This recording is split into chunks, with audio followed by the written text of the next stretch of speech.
Hello everyone, this is Fantastic Worlds, welcoming you back to Lovecraft Country and the Secret World Interludes. Now, here we are, doing the episode on the Kingsmouth shoreline. Now, the first place we're going to stop is the main beach down just south, or southwest, really. Southeast? Southeast of the down... Excuse me, I'm talking here. And, sorry, the office hours are over. Please come back. As you can see, we're starting here by the tourist information. You know, the tacky little shops that the city fathers put in to try to attract tourists, and it does seem to be working, although I don't think this is quite the crowd the town's father is hoping for. On the other hand, since they are probably Illuminati dupes and, you know, even before they were slavering monsters walking the streets, they probably were more well-dressed monsters, secretly causing the town people misery, I don't care what they were thinking. But I've got to agree that this current batch of tourists is just awful. I mean, it's worse than the Flatlanders. As you can see, the Draug have taken this and any other patch of shore. I mean, anywhere that you're not... Oh, look! Ooh, the blessed event has occurred. Yes, you see, those pregnant zombies over there? Once they're impregnated by the brood witches, they will come here and transform into these pods as soon as they touch land. And as you can see, given enough time, the pods form new Figer. So the thing is I don't actually think these are in any way the remains of the original. The remains of the original zombies transformed in any ways. I think they're actually just the biological mass recycled by the dreamers into this more, shall we say, useful form to them. Now, the trick is with the shoreline is the further you go out, the worse it gets. I mean, it's bad enough to have this slowly straggling group of, shall we say, distended corpses wandering in and their guardians standing by. But if you go further out, you'll see the Fengar Lords, Invasion Commanders, and other such. God, that's disgusting. I have to kill them all just to keep the quiet. Dude, no running. Safety first, this is the beach. In any case, as you can see, when they do hit dry land, such as they do over here,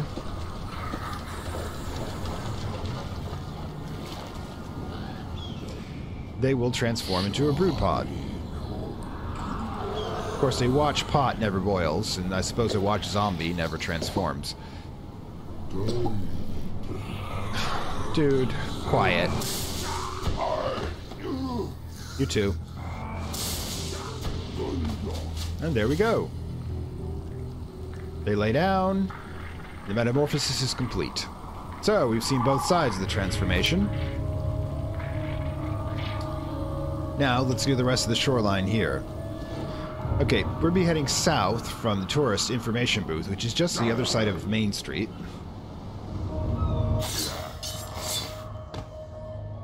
Sorry, that's my job. And as you can see, if we're heading more the southerly direction down the shoreline, we have the Old Harbor Shrimp Shack. But it's the usual touristy place where you can buy some overpriced fried fish of the lowest quality.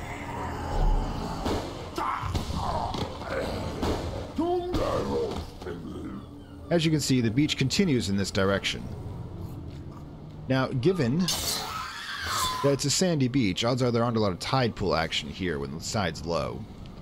But as you can see, any space they can use by the river, they will use to create pods. Now, if you head down here, there's a few old colonial-style buildings on the road facing the ruins, and, of course, a small little yard sale here, although not with...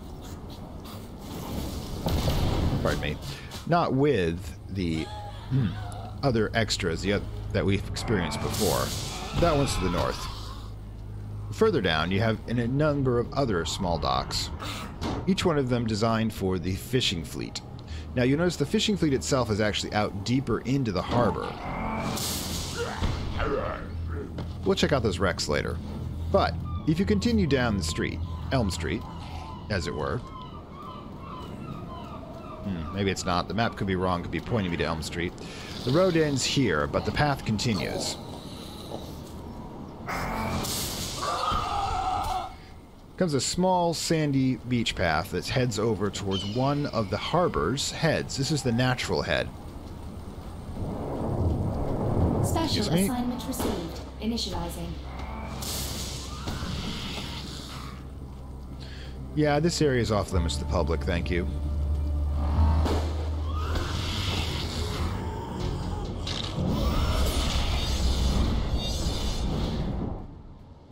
Where it comes to a smaller beach, less official as it were, at the head. Now this area is less protected from the weather, so that you can see that's got a lot of natural driftwood, which are being used for ritual fires. Because these guys are attempting to summon powers beyond the veil, as it were. Continue down this rough beach, as it were.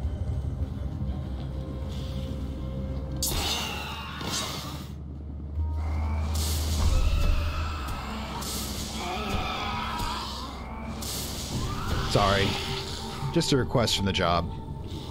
I don't like to make Kirsten upset. But as you continue down this rough beach, it eventually ends in this bluff, and there's a little secret in the bluff. If you are paying attention to the map, you can find it. Just around this rock outcropping, through the tide pool, you'll find a small cave. We covered the ancient idol in the cave and the mission involved in it in a previous episode, which, if I remember to properly, will be tagged up there. And that's it for the southern end in this side. The rest of the area is too high for beach access. So, you're coming across this side. This area back... Initializing. Good grief, Kristen. How many of these people do you need me to kill? But, in any case... There's another mass grave back here. That's what that mission is referring to.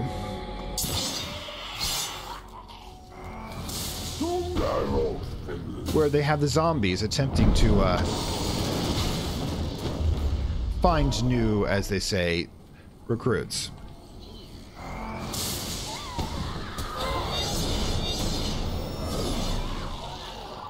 Man, the loot's heavy today. And, of course, one of the cult's leaders, a Father Athaby over here. What the heck is this? Why do I want a decomposing torso? For a later mission, I'm guessing. Yes, Father Athaby, the cult leader, was directing them here. So my guess is this where the cult were buried, because if you notice, they form a continuous line out to the beach where they are attempting to create their ritual fires. Now back here is Norma's place. She's the furthest away from the shore, and she's managed to keep herself safe because she's not in any of the main lanes of the zombies. They're both guarding the shore and guarding the corridor that the cultists are coming out of their mass grave. She's been burning them alive, well, undead, after she disables them with a shotgun, but as future episodes of the Interludes will show, this isn't actually a permanent deterrent. They'll eventually come back from ashes. And as you can see, Norma doesn't have any additional dialogue. All of her dialogue was in her irrelevant missions, which are to deal with the the Lady Margaret, and of course, the Jack, the first mission dealing with Jack. Now, as you can see, over there by the green glow, just off the shoreline, you have a pumpkin patch. And as we've been discovering, Jack Local bounty detected. Enjoys him some pumpkin shack. So we met him here first before we moved down the Savage Coast and met him more properly. But apparently he's a serial killer targeting women. Now there's a rather long story behind that, and the magus responsible for his creation, a Mr. Archibald Henderson, an Illuminati sorcerer that went mad. And this is the Halloween tree, as they call it. And I am going to get up there somehow, someday.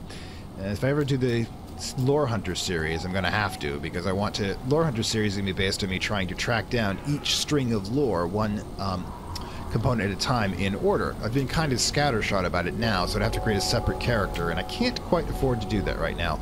Let me set a Patreon goal to do that. And then we're heading back over to this section. Jump cut. Okay, so here we are just north of where we started, over on just on the other side of Main Street. There we are. This is the town dock. Now, this is important lore and plot-wise.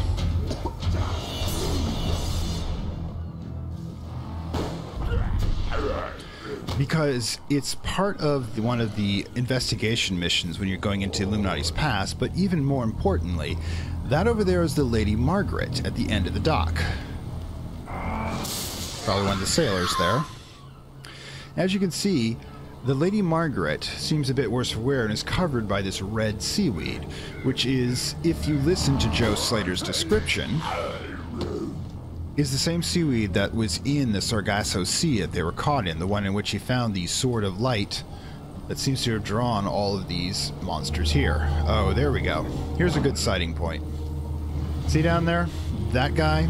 That's a Ferga Lord. My guess is that he is a centuries-old version of these I can't pronounce them, sorry. These zombie fishmen. Drauger? Yeah, Drauger, who just becomes more and more inhuman. And they become more and more powerful, like a lot of undead horrors. But as you can see, the ship itself still relatively intact. A little bit of wear and tear there. And of course, back here, you have the city plaque plus the Cobb and Chambers squid exporting business, which again, you find that they seem to like. You notice that they're just tearing into it in places, just trying to get at it. So I guess, you know, seafood's easy to catch if it's in a box, and they're probably used to having to do it out in the ocean. But heading in a more northerly direction, past these houses, you see the Kingsmouth Medical Clinic, which we visited before. And you can see these accidents across the road here. There's a pile-up to the south here as well. My guess is these people are trying to get out of town, but why they were staying on the coastal road and not going through town, well, I don't know. Actually, what's more likely is that these are the first people who were taken by the fog. It makes sense. They're closer in. They would have opened the doors, as they have here, walked out, and walked into the ocean. To eventually become ugly things like that. Now, heading further north, you get further away from the beach, the more the seaweed sections, till you come over. Oh, for crying out loud. To the Lobster Trap, which is probably the more expensive of the two restaurants. You have the Shrimp Shack back here and the Lobster Trap. It's got a nice fire out here if you want to do some s'mores or perhaps zombie dust, and another yard sale with a book you really shouldn't read. But the restaurant itself, this is known as Fletcher's Bay. The harbor's to the right of this dock, and Fletcher Bay is to the left. And maybe named after Jessica Fletcher, who is the fictional author of detective stories, and I'll get to that later. The fictional author of detective stories from Murder, She Wrote. And frankly, if you're my age or a little younger, perhaps and up, then you'd know who she is, because she was one of the most popular series right next to Matlock. Yeah, the one that all the old folks watch. But as you can see, you could sit out here and smell the rotting seaweed while you enjoyed your crustacean. There's an overturned trawler over here, too. Excuse me. And if you head further in the northern direction, back away from town and into the sand dunes, probably shouldn't be walking on sand dunes. They are considered to be an endangered terrain. You know, you have terrain. Too much walking across them, like with zombies and such, will disturb them, break them apart, and they have formed natural habitat for many marine species. I think we've gone beyond that in this particular world, though. As you can see, this is, right here, the Jack and Wendy Bed and Breakfast, which apparently is owned by a couple who has a lot of cats, according to that letter. If you have to be getting this level of Amazon delivery and cat litter, you got a lot of cats. The suicide note we've covered earlier. Obviously, the story is not a very happy one. We'll get to that in a moment. And here's the thing. When I did this series, there's a big bad here called Faithful Husband, and that suicide note's about a husband who went into the ocean. So, is this supposed to be him? Some wretched part of his mind actually trying to get back to his wife, which ironically isn't there. Because the wife, remember, wasn't affected. Now over here, this is Journey's End. Now this is a seawall. This harbor, Kingsmouth Harbor and Fletcher Bay, are in fact not a natural effect. This seawall was built here to reinforce it against storms, and the catwalk was placed above it for tourist views, because as you can tell, it's a lovely view, isn't it? Yeah, we'll get to that. And then here at the end of the observation towers, where you could see storms and ships coming. Now, as you can see, this is the end of the suicide note, and Journey's End is also the place where Deputy Andy's father drowned the cats, which doesn't seem logical to me, because when you come right down to it, I mean, he would have had to throw them over the side to hit the water, and that is just cruel. It's bad enough you're killing kittens, but you're going to be doing it by, you know, throwing them like a football? Disgusting. Anyways, to the harbor. As you can see, the entrance to the harbor is pretty narrow, which provides the protection from the elements, but not from demonic invasions, unfortunately. Well, no, this isn't an actual demonic invasion. That's down the road a bit. But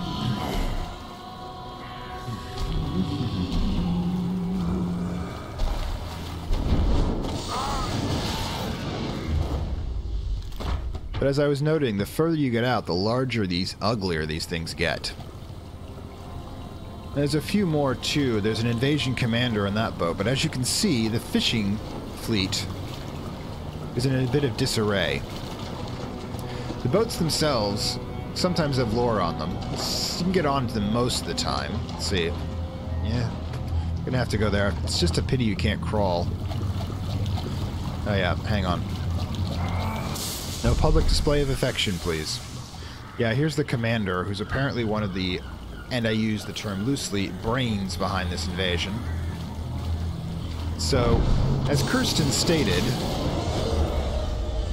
these creatures form the top of the hierarchy. As you kill them, the other ones come uncontrolled. The problem being is that there appear to be redundant commanders. I could wipe these guys out all night, and these guys still keep coming. Now, that could be because Beaumont has the sword. And it's his will driving them. And I suspect by killing them, they're kind of killing the commanders. They're kind of not the ones in charge, but kind of a network system. But yeah, as you can see, the harbor is filled with these things. And they just keep coming. I mean, how many people... Do you know how many people drowned? Fishermen drowned every year. Even today, the sea is the most dangerous terrain known to man. In any case, I'm gonna pop over to the other side of the harbor. Okay, so this is a bit further north. Now, if you go beyond the seawall, it becomes rough terrain here and completely overrun by the dead and the Draug. Now, these are the natural sand dunes and driftwood that occur from natural action. This is one of the reasons you have the seawall over there, is that otherwise this sort of terrain would happen all the way up to the shore, and it would provide absolutely no protection. Excuse me. It would provide absolutely no protection against the elements. Ew. I got wet. As you can see, this is the natural sand reefs that give what little natural protection they do here. But again, they're sort of inadequate for the Count's purposes. Special assignment received. Initializing. Aha. Now, here's where things get interesting. This was not actually part of any of the missions here. These are deep ones. Now, I've referred to the Draug as deep ones, but that's actually inaccurate. Deep ones are an entirely different species. These are directly Lovecraftian, but assuming that they're an exact translation from the stories, these creatures interbreed with humans to create new progeny. Now, there's no indication. Excuse me? What? You're still alive? Alright, never mind. I have to work on upgrading the arsenal.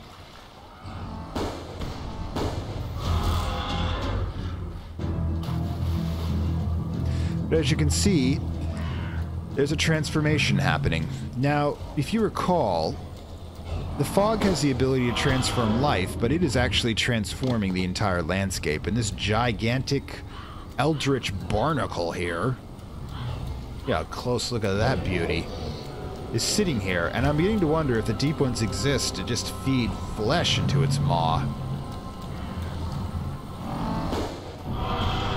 Yeah, Christian shall be happy. But if you also notice that there is, in fact, then I'm guessing this Luke Fisk here is probably one of the master commanders, and it is a tough fight. I am not going to be doing that right now because I am not set up for it. But yes, there's more of these up and down the shoreline, but I wanted to give you a close look at this beauty here. Now, as you can see, this is as far as we can go. Beyond this point, the water just goes deeper and deeper and eventually settles into the fog. There is a mission that takes you further into the fog that I would like to try sometime. I don't know if it actually still exists on the server. It may have been removed when it was transformed from the Secret World to Secret World Legends. Yeah, that used to be human. Wrap your mind around that. But there's one last spot I want to show you. Now, if you recall in one of the early missions, I believe episode 4, when we were working for the Orochi group over there at the end of the bridge, and we'll get to them eventually, that one of our missions to examine the problems that were happening on Priest Island. Now, Priest is named for Solomon Priest, one of the two founders. And you can see that the primary issue here is all of the hulking zombies that are being thrown out by this island. Now, according to Kirsten, these things, the Hulks, are not under control of the Draug, which means they're not under Beaumont's control. They are, in fact, under control of the Dreaming Ones directly. Because of this, a filth well. Now, any zombie that's touched by it, and yeah, I demonstrate that in an episode by accident, becomes one of these things, which is much harder to deal with. Well, at lower levels. But all of these zombies here are being drawn to this position so they can be transformed. So it's interesting that Beaumont, despite being of the Morning Star, which is a group supposedly aligned to the Dreamers, appears to be in opposition, because when you get those hulking zombies and regular zombies next to each other, they in fact do not play along, they fight. And over here there's this single boat, which I haven't figured out yet. I don't know if it was hidden here from before the invasion, or somebody was in it and just got out and walked into the ocean here, but you'll notice that this section over by the well is free of the Draug eggs, because the hulking zombies, when they come out, beat them up. You'll see that also in the demon invasion point as well.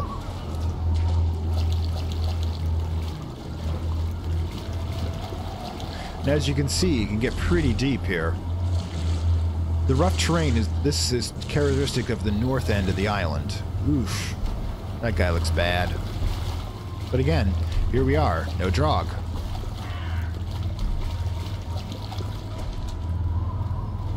And another filth well. So yeah, we're looking at an entire three entire different factions of Eldritch Abominations working in opposition. The demons, the filth, and the Dreamers, and Beaumont. So my guess is the Morning Light is trying to control the filth and power, while the filth itself has its own ideas. And frankly, of the two of them, I think the filth is going to come out on top, but that's what we'll see in the future. But yeah, excuse me. Don't sneak up on a person. Eesh. Yeah. So, now since the rest of the area here has so many potential interviews, I think I'm going to talk to the Orochi group here. And as you can see, right now, they've got, well, I think she's one of ours. They've got quite a few people with guns, but if you look out there, when we start doing the outskirts, there's a lot of dead people with guns out there. Guns do not work too well. Hi, guys.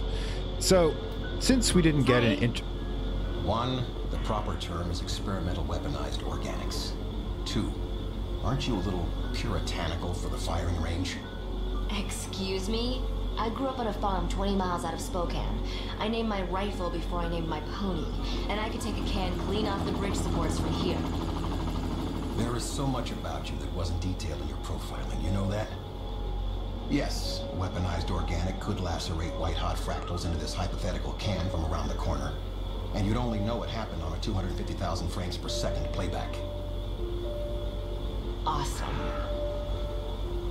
These guys are a little too much into this invasion.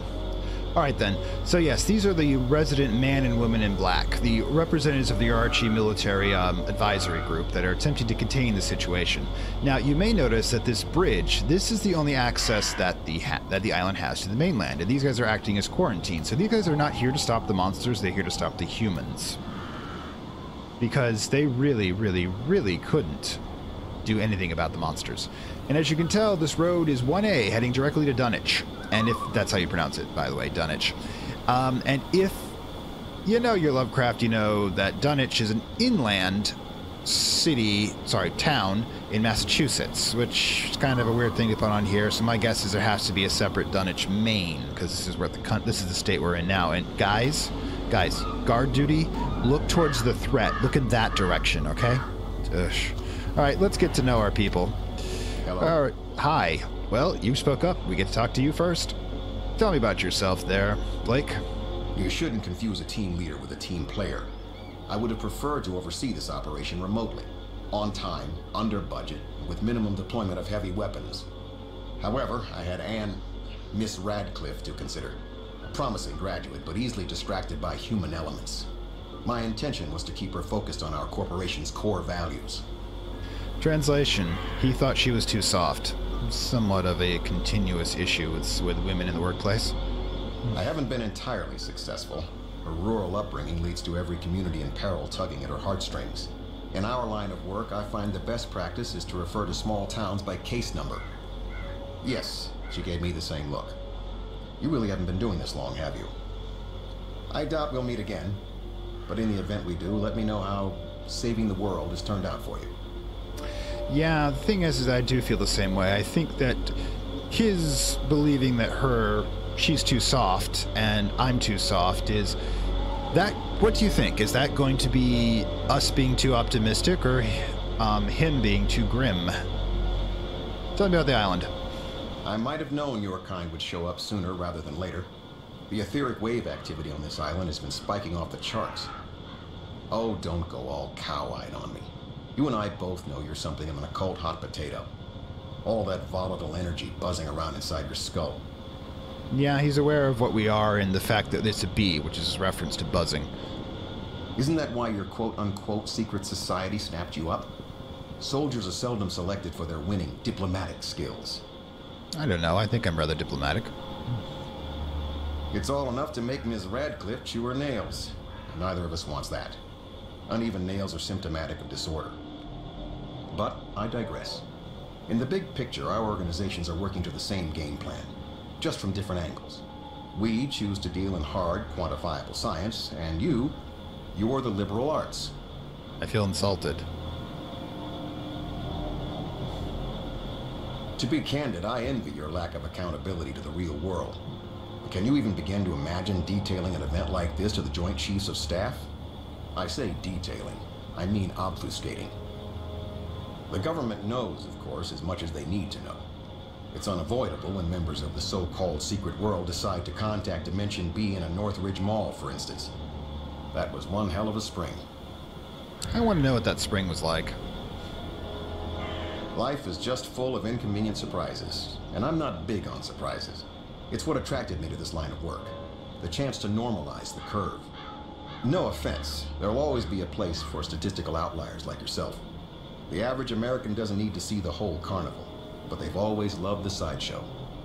That's an interesting thought, is that prior to the invasion, the secret world has been operational in the shadows. I mean, if you read any, and I mean any urban fantasy, that scenario that doesn't have, where the magic out is real, that's what you get the idea. People looking away from the secret world, but somehow enticed by it.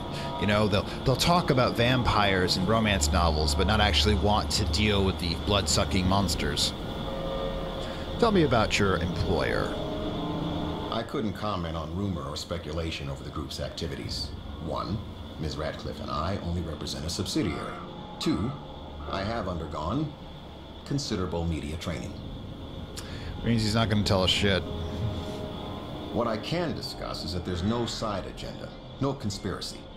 That sort of sensationalism is more your controller's style. Our deployment was standard operating procedure in the event of an occult emergency. Uh-huh. I smell bullshit. Ideally, we could have isolated and contained without anyone registering that we were here, provided that they overlooked the primary blockades, the corporate security detail, the air support. Not my call, for the record. The priority is now for us to work together, but separately, towards a satisfactory conclusion for all parties. Finger-pointing will get us nowhere at this advanced stage of contagion. Finger-pointing? Why would you mention that? Is there perhaps some connection to the Oriachi's ambitions and what happened in this island? Because I'm certainly not going to rule out that particular connection. Maybe I'll get better information from your colleague, Ms. Radcliffe. Alright, tell me about yourself, Ms. Radcliffe. I know what you must be thinking. How'd she end up here? Well, I am a sucker for field uniforms with silver lining. No, that's a joke. I was always the bugs and animals girl at school, so this is, kind of a career path. Cryptozoology? I guess I didn't see that coming when I signed up for R&D. They don't really ease you into it gently. How all the urban legends aren't legends, or even that urban. I mean, the stuff I saw in Iowa would... Never mind. Well, I don't have any regrets. Yet. The day is young, Ms. Radcliffe. And this work gives great miles. Even more now that we're getting flown to some new catastrophe every couple of months. Well, you must be pretty used to it by now, though, right? Doing that thing you do. Would you say a flock of superheroes? This is totally bugging me. It's a legion. A legion of superheroes. Let's see what she knows about us. It's nice to be able to talk to someone about all this. Who understands. I can't call up my folks and be all, you will never believe what I performed frozen section on today. I see these things, so they'll never have to. I'm keeping them safe. Safe in their reality. Now, as you think about that, is that the safest thing to do? Is it safe to keep all this information insulated from normal society so that everybody else can continue to go shopping in a mall without worrying? Or would it have been better to have introduced this concept gradually over time until people are willing to accept it as a new reality? Or were they afraid that would make them more attracted to the negative occult events and lead to the apocalypse? I don't suppose we'll never know. I mean, the thing is, this is the end of the story, so there's no going back and revising it now. Protecting the world with science. I was so into that idea as a kid. Now, well, I think it can make you a little crazy, staring too long into the abyss and all, down the old electron microscope. Like, I was happy to be one of the Valley Girls. We have an internal mailing list, but now they're calling us the Frankenstein Patrol. Things are getting kind of gross. Valley, by the way, is the name of their corporation in the Oriachi group. Again, it'll come up later. But I have Blake as a grounding influence. Oh, he is super grounded. And so I look at him and think, Anne, honey, just do what you're told and then get your buns out of there. Just following orders. Tell me about your employers. I'm under a strict NDA. I can't really talk about my employer or my job or Blake or all this hardware or the helicopters or... Oops, that was already too much. Can I retract? Nope, sorry. I mean, at this point, I think secrecy requirements are off the table. Look, it's not like you can't figure out things on your own. Put two and two together. We're here, and I'm sure you've seen our base camp out west. Shoot, damn it. Nice one, Anne. I guess covert operation means be a blabbermouth in your world. Okay, there's a second camp, and I guess we'll have to deal with that later. Sorry. Yes, we work for the Oriachi group. No, we can't talk about our reasons for being here, but look around. Isn't it painfully obvious? It's true, they are trying to contain the situation. Let's see what she thinks about our people. I'd love to be part of an ancient secret society. I'm sure you guys have access to some amazing stuff, like libraries and artifacts and... Okay, yeah, I'm geeking out a bit. But come on, I grew up reading about this stuff. It's like all my childhood fantasies suddenly coming true. Superheroes, secret societies, creepy crawlies, magic. It's not as nice as it seems. The thing about most things like this, the closer you get to reality, the uglier everything seems. You always gloss it over in the stories. If my mom only knew, she would feel so bad about trying to get me to be normal. My mom doesn't know anything at all. Bit of Freudian slip there. In any case, that's what we have from our friendly Oriachi representatives. Now, the next episode, I'm going to deal with the outskirts here, and that should be probably the last part of the Kingsmouth interludes. And then we'll move on to the interludes for the Savage Coast. I mean, obviously, the rate I'm putting out the regular episodes, I'm a little behind where I currently am geographically in the story. You may have noticed a couple of abilities that are new, but I'll get over those when I get to the appropriate episode. So, for the moment, on the coast of Kingsport, next to the Oriachi blockade that's keeping people from rushing to safety and thus more likely to die screaming by undead horrors, this is Fantastic Worlds. Signing off. You will see the dawning of a new age. To be a monarch or a beggar. To lose everything or to become a god. To stand with us or against us. The choice is yours.